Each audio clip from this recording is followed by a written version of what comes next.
Hello, my name is Ashley Rich. I'm Caitlin O'Kelly. And I'm Carson Andress. And this is our project on Shakespeare's life.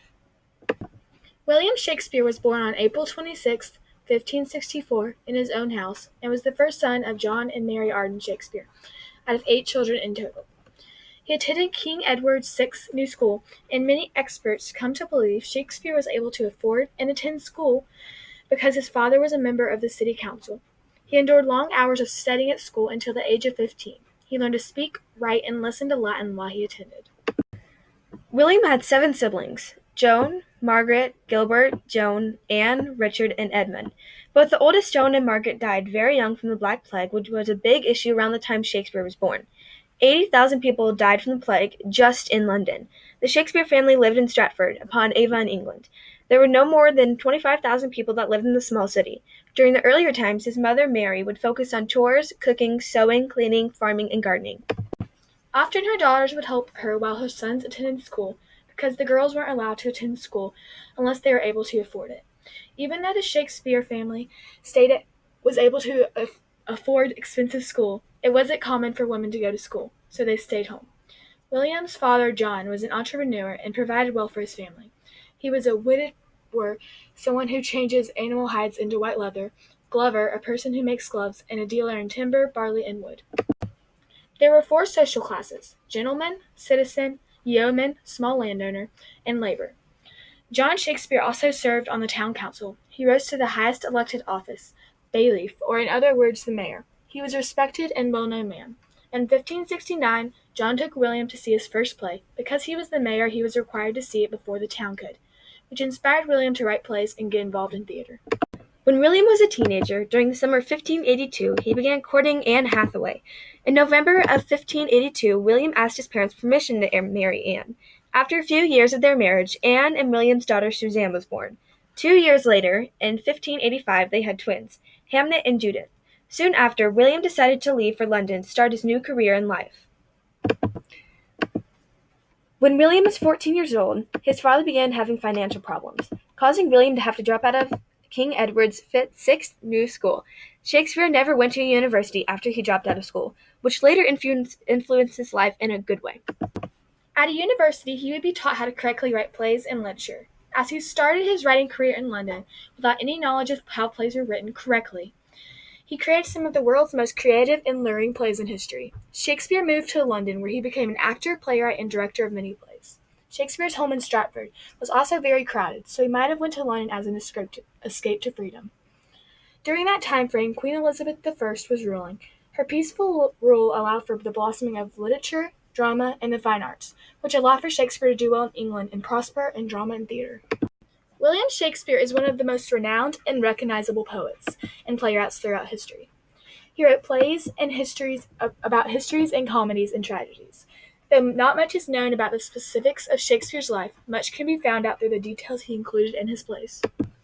He wrote 37 plays, such as renowned Romeo and Juliet, Hamlet, and A Midsummer Night's Dream, along with many poems and sonnets, such as The Rape of Lucrece, Venus and Adonis, and many more.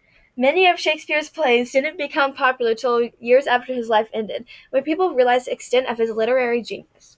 Romeo and Juliet and Hamlet are some of the most famous plays written by Shakespeare and most frequently reperformed plays.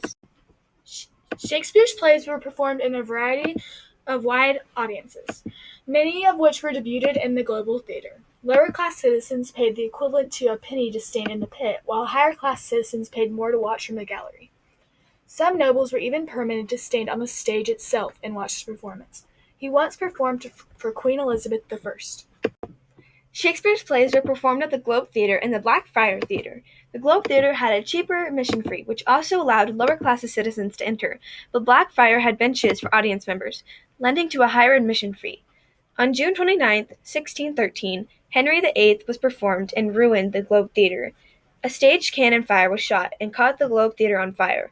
Although the theatre was rebuilt of what was left of it, it will never be the same theatre Shakespeare once saw. There were still plays, readings, and tours given in London of the reconstructed theatre.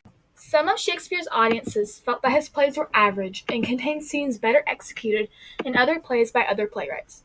However, some commended him for his ability to make plays that could appeal to a wide range of ages and demographics. Shakespeare's plays were able to be enjoyed by a wide range of ages due to his varied themes, some more dark and mature, and some more lighthearted and comedic. Many of his audience members were drawn to the history plays that opposed to tragedy due to the increase of importance of his history during the rule of Queen Elizabeth.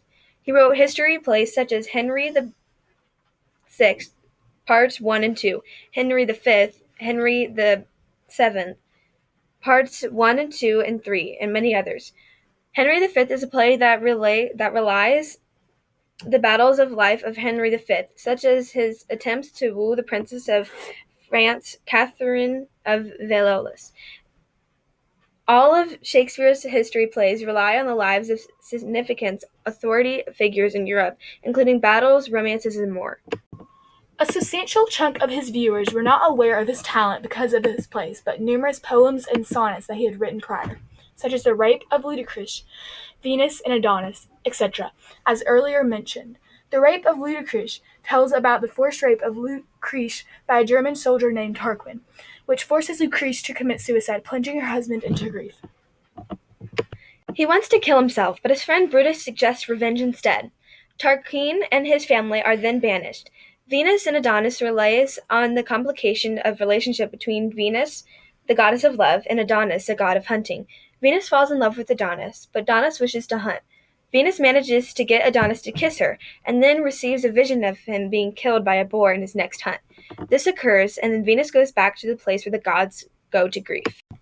Shakespeare has left a lasting legacy in that his plays can be enjoyed by all, and anyone can take a variety of moral themes from his productions.